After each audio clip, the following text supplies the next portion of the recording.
പല സമരങ്ങളും നമ്മൾ കണ്ടിട്ടുണ്ടല്ലേ? അൻരാജ് ഒത്തിരി സമരങ്ങൾ കണ്ടിട്ടുണ്ട്, ഒത്തിരി ചർച്ച ചെയ്യപ്പെടുന്ന ഒരു വ്യക്തിയാണ്. ഇത്തരമൊരു സബ്ജക്റ്റ് നമ്മൾ എടുക്കുമ്പോൾ പല കാര്യങ്ങളും ചിലപ്പോൾ പഠിക്കേണ്ടതായി വരും. അങ്ങനെ ഒരു സ്റ്റഡി നടത്തിയിരുന്നു ഒരു ഡയറക്ടർ എന്ന നിലയിൽ? അല്ല, ബേസിക്കലി നമ്മൾ ഈ വർത്തമാന രാഷ്ട്രീയ സാഹചര്യങ്ങളെ നമ്മൾ പത്രത്തിലൂടെ ആയാലും മാധ്യമങ്ങളിലൂടെ ആയാലും നമ്മൾ നോക്കിക്കാണുമ്പോൾ നമുക്കുള്ളിലേക്ക് ഓട്ടോമാറ്റിക്കലി ഫീഡ് ചെയ്യപ്പെടുന്ന ചില ധാരണകളുണ്ട്, നമ്മുടെ പക്ഷങ്ങളുണ്ട്.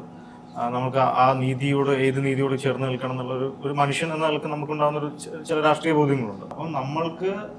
അപ്പം അബിൻ്റെ സ്ക്രിപ്റ്റിൽ ഓൾറെഡി നമ്മൾ ഡിസ്കസ് ചെയ്യുന്ന സമയത്ത് തന്നെ നമ്മൾ ഇപ്പോൾ as A director and script writer നമ്മൾ തമ്മിലുണ്ടാക്കുന്ന ഒരു ധാരണയുണ്ട്. ഈ സിനിമ എവിടെ ചെന്നെത്തി നിൽക്കണം, ഇതിൻ്റെ അവസാനം എന്ത് ഇമോഷനാണ് ആൾക്കാർക്ക് കൺവേ ചെയ്യേണ്ടത് എന്ന തരത്തിലുള്ള ഒരു റീഡിങ് നമ്മൾ തമ്മിൽ ഉണ്ടായതിനു ശേഷമാണല്ലോ നമ്മൾ അടുത്ത ഘട്ടത്തിലേക്ക് പോകുന്നത്. അപ്പം നമുക്കിപ്പോൾ രാവിലെ തന്നെ ഇപ്പോൾ ഈ സിനിമ ചൂസ് ചെയ്തത് ഇതിൻ്റെ പ്രതലവും ഇതിൻ്റെ പശ്ചാത്തലവും ഒന്നും അറിയാത്ത ഒരാളാണെങ്കിൽ എനിക്ക് നാളെ രാവിലെ പോയി ഇരുന്ന് പഠിച്ച് ഉണ്ടാക്കിയ നമ്മളൊരു ലേണിംഗ് പ്രൊസീജിയർ എടുത്ത് ഭയങ്കരമായ സ്റ്റഡി മെറ്റീരിയലാക്കി ഇതിനെ കണ്ട് വരുന്നതിനോട് എനിക്ക് യോജിപ്പില്ല. എന്ന് വെച്ചാൽ കുറച്ചും കൂടി ഓർഗാനിക് ആവില്ല എന്നുള്ളതാണ്. ചിലപ്പോൾ ആക്കാൻ പറ്റുന്ന കഴിവുള്ള ആൾക്കാരുണ്ടാവും.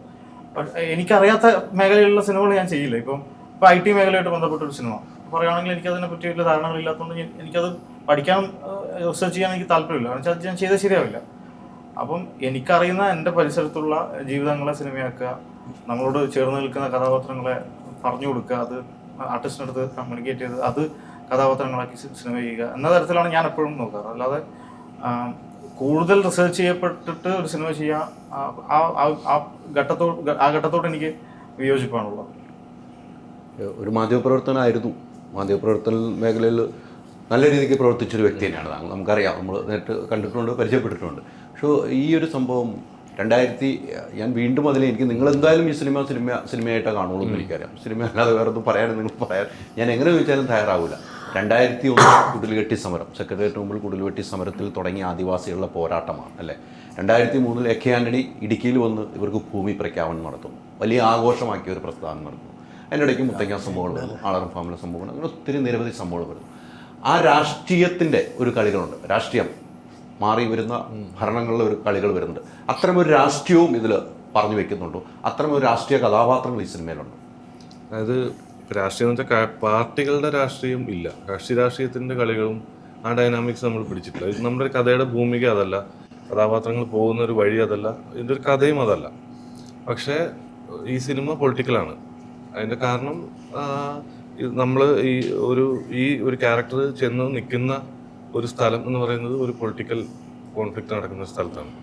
അതുകൊണ്ട് തന്നെ ഈ കഥാപാത്രത്തിൻ്റെ ഉള്ളിലും ആ പൊളിറ്റിക്സ് കയറി ഇറങ്ങുന്നുണ്ട്. ഈ കഥയും ടോട്ടലി പൊളിറ്റിക്കലാണ്. പക്ഷേ നമ്മൾ ഈ പറയുന്ന പാർട്ടികൾ തമ്മിലുള്ള ആ കക്ഷി രാഷ്ട്രീയത്തിന്റെ പൊളിറ്റിക്സ് വ്യക്തിപരമായിട്ടുള്ള രാഷ്ട്രീയമായിരിക്കും, കുറച്ചുകൂടെ പേഴ്സണൽ പൊളിറ്റിക്സ് ആണ്. മറ്റേ രാഷ്ട്രീയ പാർട്ടികൾ വെച്ചിട്ടുള്ള ആ പൊളിറ്റിക്സ് നമ്മൾ പറയുന്നില്ല.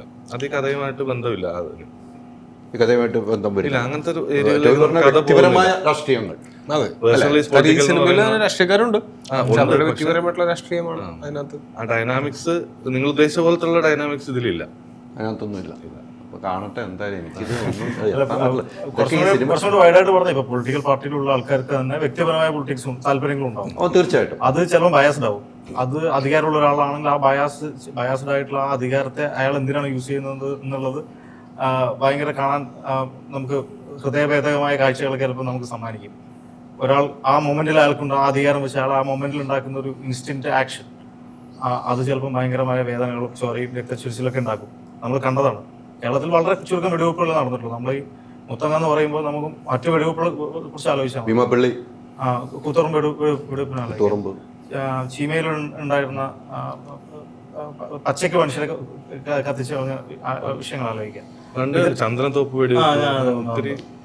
വളരെ ചുരുക്കം വെടിവെപ്പുകൾ. ഇതിലൊക്കെ ഉള്ളിൽ ഒരാളുടെ അല്ലെങ്കിൽ ഒരു വ്യക്തി എന്ന നിലക്ക് അയാളുടേതായിട്ടുള്ള ഈഗോ വർക്കൗട്ട് ആയിട്ടുണ്ട്. അതിന്റെ ചരിത്രം പരിശോധിച്ചാൽ മനസ്സിലാവും. ഒരു രാഷ്ട്രീയ സിനിമയ്ക്ക് അപ്പുറം പല രാഷ്ട്രീയ സിനിമകൾ വന്നുപോയിട്ട് എത്ര സംഭവങ്ങൾ വന്നിട്ടുണ്ട്. പക്ഷേ ഇതുമായി കണക്ട് ചെയ്ത് വന്നിരിക്കുന്ന സിനിമകൾ, ഈ വെടിവെപ്പ് കേസുമായി ബന്ധപ്പെട്ട് വന്നിരിക്കുന്ന സിനിമ വളരെ ചുരുക്കമാണ് അല്ലേ. അവസാനം വന്ന ഫഹദിൻ്റെ ഒരു സിനിമയാണെന്ന് എനിക്ക്, ഭീമാപ്പള്ളി വെടിവെപ്പ് കേസ് അല്ലേ, ആ സംഭവമാണ്. അത്തരം ഒരു സിനിമകൾ നമുക്ക് വലിയ വൈഡായിട്ട് വേണം ചിത്രീകരിക്കാൻ. എനിക്ക് ഈ സിനിമയെ കാണുന്നത് അത്രയും വൈഡ് ക്രൗഡ് വേണം, അത്തരം ഒരു ലൊക്കേഷനിൽ സെറ്റ് ഇടേണ്ടതായി വരും. അതൊക്കെ എത്രമാത്രം ഉണ്ടായിരുന്നു? അല്ല, ഞാൻ പറഞ്ഞതാണ്, ആസ് ഒരു ഡയറക്ടർ ചെയറിൽ ഇരുന്നിട്ട് അവിടെ സെറ്റ് വരട്ടെ എന്ന് പറഞ്ഞാൽ വരില്ല. അപ്പം ഇപ്പം ഷമീർ ആയാലും ടെക്നിക്കൽ സൈഡ് ഞാൻ പറയാം, ഷമീർ ആയാലും ബാവൊക്കെയാണ് ആർട്ട് ചെയ്യുന്നത്. വെരി സീനിയർ ഡയറക്ടറാണ്. ഇപ്പം തുടക്കകാലത്ത് വേറൊരു സിനിമാറ്റോഗ്രാഫർ ആയിരുന്നു ഇതിലുണ്ടായിരുന്നത്. അപ്പോൾ ആ സമയത്തൊക്കെ ഡിസ്കസ് ചെയ്യുന്ന സമയത്തൊക്കെ ഇതിൻ്റെ എക്സിക്യൂഷൻ ലെവലിലാണ് നമ്മൾ ഏറ്റവും ബേസ് ആയിട്ടുള്ള എക്സിക്യൂഷൻ ലെവലിലാണ് നമ്മൾ ചിന്തിക്കുന്നത്. പിന്നെ നമ്മൾക്ക് മുന്നിലുള്ള പൊളിറ്റിക്കൽ സിനിമകൾ അല്ലെങ്കിൽ ഇത്രയും വലിയ സ്കേപ്പിൽ ഷൂട്ട് ചെയ്ത സിനിമകളുടെ റെഫറൻസുകൾ നമ്മൾക്ക് ഉള്ളിലുണ്ട്. ഒരു ഷോട്ട് വെക്കുമ്പോൾ നമ്മൾ ആദ്യം ചർച്ച ചെയ്ത വിഷയം തമാശക്കായിട്ട് നമ്മുടെ പ്രൊഡ്യൂസറുള്ള ഷിയാസ്ക ടിപ്പുമായിട്ട് സംസാരിക്കുന്ന സമയത്ത് വൺ ഓഫ് ദ ഒരു എന്തോ മാനേജ്മെന്റ് ആൾക്കാർ ഈ 1000 പേര് കൊള്ളുന്ന ക്യാമറ ഇല്ല എന്നൊരു ചർച്ച വന്നു. 1000 പേര് കൊള്ളുന്ന ക്യാമറ ഇല്ല എന്നുള്ളത് അയാൾ പറഞ്ഞു എന്ന് പറഞ്ഞിട്ട് എൻ്റെ അടുത്ത് പറയാണ് 1000 പേര് കൊള്ളുന്ന ക്യാമറ ഇല്ല. അപ്പൊ നമ്മൾ പിന്നെ അതുമായിട്ടായി ചർച്ച. അപ്പം അത് ഏറ്റവും ബേസ് ഗ്രൗണ്ടഡ് ആയിട്ടുള്ള നമ്മളെ കൂടെ നിൽക്കുന്ന ടീമായിട്ടുള്ളത് കൊണ്ടാണ് നമുക്ക് ആ ചർച്ചയ്ക്കുള്ള സ്വാതന്ത്ര്യം ഉണ്ടാകുന്നത്. 1000 പേരെ കൊള്ളിച്ചിട്ടുള്ള 1001 പേരെ വെച്ച് നമ്മൾ ഷൂട്ട് ചെയ്തിട്ടുണ്ടായിരുന്നു. എന്നിട്ടും ആൾക്കാർ ബാക്കി എന്ത് കുറച്ച് സി ചെയ്യേണ്ടി വന്നു. അപ്പോ അത്തരത്തിലുള്ള സ്റ്റഡി മെറ്റീരിയൽ എന്ന് പറഞ്ഞാൽ എന്നെ സംബന്ധിച്ച് അതായിരുന്നു എൻ്റെ സ്റ്റഡി മെറ്റീരിയൽ. പൊളിറ്റിക്കൽ സാധ്യതകൾ എൻ്റെ ഉള്ളിലുള്ളത് കൊണ്ട് തന്നെ ആ ഒരു അഹങ്കാരത്തോടുകൂടി പറയുന്നില്ല, ആ കഥയ്ക്ക് വേണ്ട സാധനങ്ങൾ പിന്നെ അഭിൻ ബാക്കപ്പ് ചെയ്യാനുണ്ട്, മറ്റ് സുഹൃത്തുക്കൾ പൊളിറ്റിക്കൽ ധാരാളം സുഹൃത്തുക്കളുണ്ട്. അപ്പം ഇതിനെ ടെക്നിക്കലി എക്സിക്യൂട്ട് ചെയ്യാൻ എന്താണ് വേണ്ടത്? ഇപ്പം അന്ന് ഷമീർ പറഞ്ഞ എനിക്ക് ഒരു വാലിഡായ പോയിന്റ്, എടാ നീ വൈറ്റ് ഷോട്ടുകൾ എവിടെ വരുന്നു, അപ്പോൾ ഏതൊക്കെ ദിവസങ്ങളോ വൈറ്റ് ഷോട്ട്, ആ ഒരു സീനിലെ വൈറ്റ് ഷോട്ടുകളെല്ലാം മാർക്ക് ചെയ്യുക. എന്നിട്ട് ആ വൈറ്റ് ഷോട്ടുകളെല്ലാം കൂടി ഒരു ദിവസം വരുന്ന ദിവസം എടുക്കുക. നമ്മൾ ശരിക്കും ഇത് ചീഫ് ഓഫ് സൊസൈറ്റിയുടെ സമയത്ത് ഞാൻ ചെയ്തതാ, ഞാൻ മറന്നുപോയി. ഞാൻ കഴിഞ്ഞ 6 വർഷമായിട്ട് വിഷ് കഴിഞ്ഞിട്ട് വീട്ടിലിരിക്കുക. ഞാൻ ശരിക്കും ഒരു സിനിമ ലൊക്കേഷനിൽ പോയിട്ട് 6 വർഷമായി. അപ്പൊ ഷബീറത് പറയും ആ റീകോൾ എനിക്ക് കിട്ടി, ഞാൻ എന്നെ കാണാനൊക്കെ ലൊക്കേഷൻ കാണാൻ മറ്റേ അജയന്റെ ലൊക്കേഷനിലൊക്കെ പോകുന്നത്. എന്റെ എക്സിബിഷൻ മറന്നുപോയി. ഞാൻ ഒരു വർഷം 4-5 cinema chief of society work ചെയ്തതാണ്. പക്ഷെ ആ സാധനം എന്നെ ഡിസ്കണക്ട് ആയി. അപ്പോൾ ഷബീറിനെ പോലത്തെ ആൾക്കാരെ നമ്മൾ സഹായിക്കുന്നു. അപ്പോൾ ആ ടെക്നിക്കൽ ബാവൊക്കെ ഇട്ടിരിക്കുന്ന ലൊക്കേഷൻ ഇപ്പോൾ നമ്മൾ മീനാക്ഷി എസ്റ്റേറ്റിലാണ് ഷൂട്ട് ചെയ്തിരിക്കുന്നത്. അതൊരു കാടാണ്. അത് അവിടെ ശരിക്കും പറഞ്ഞാൽ വന്യമൃഗങ്ങൾ വല്ലാതെ ഉള്ള ഒരു കാടാണ്. കടുവ, അതായത് ടൊവിയുടെ കാരവന്റെ പറയുന്നത്, ടൊവിയുടെ കുറച്ച് ആൾക്കാർ നിങ്ങളുടെ കൂടെ ആരെങ്കിലും മിസ്സായി അവിടുത്തെ നാട്ടുകാർ ചോദിക്കാം നിങ്ങളുടെ ലൊക്കേഷനിലുള്ള എല്ലാവരും ഓക്കെ അല്ലേ? ഓക്കെ അല്ലേ? ഓക്കെയാണ്. എന്നാ വല്ല മാനുമായിരിക്കും. ചോരക്കുളമാണ് അതിന്റെ പുറകില്. അപ്പം അത് മാനെ പിടിച്ചുകൊണ്ട് പോയതാ. അപ്പൊ ആ ലൊക്കേഷൻ നമ്മള് കിട്ടാത്തതിന്റെ കുറച്ച് സാങ്കേതിക പ്രശ്നങ്ങളുണ്ടായിരുന്നു. അത് മധ്യപ്രദേശ് സർക്കാരിന്റെ കയ്യിലുള്ള, കേരളത്തിലുള്ള മധ്യപ്രദേശ് സർക്കാരിന്റെ കയ്യിലുള്ള പ്രോപ്പർട്ടിയാണ്. അതിന് കുറച്ച് ലീഗൽ ഇഷ്യൂസ് ആയി നമ്മൾ മറ്റു ചില ലൊക്കേഷനിൽ പോയി, പാലക്കാട് പോയി. പക്ഷെ കറങ്ങി തിരിഞ്ഞ് വീണ്ടും നമ്മൾ ആ ഭൂമിയിൽ വരികയാണ്. ആ സ്ഥലത്ത് ശരിക്കും സെറ്റ് ചെയ്ത് ഫില്ല് ചെയ്യണമെങ്കിൽ ഏതാണ്ട് നമ്മൾ ബഡ്ജറ്റിനെക്കാട്ടും ഒരു 2.5 ഇരട്ടി ബഡ്ജറ്റാവും. അപ്പോൾ ബാവക്കെ ഞാൻ വിളിച്ചു പറഞ്ഞു, ബാവക്ക് ഇത് കയ്യിൽ നിന്ന് പോകുന്ന തോന്നുന്നത്. ബാവക്ക് ഇല്ലാതെ ഞാൻ ഒന്ന് കാണട്ടെ എന്നുകൊണ്ട് ബാവക്ക് ഒന്ന് കാണുന്നു. ബാവക്കെ സ്കെച്ച് ഇടുന്നു. സ്കെച്ച് ഇട്ടിട്ട് പുള്ളി എന്നോട് എനിക്കൊരു 1 മന്ത് സമയം വേണമെന്ന് പറയുന്നു.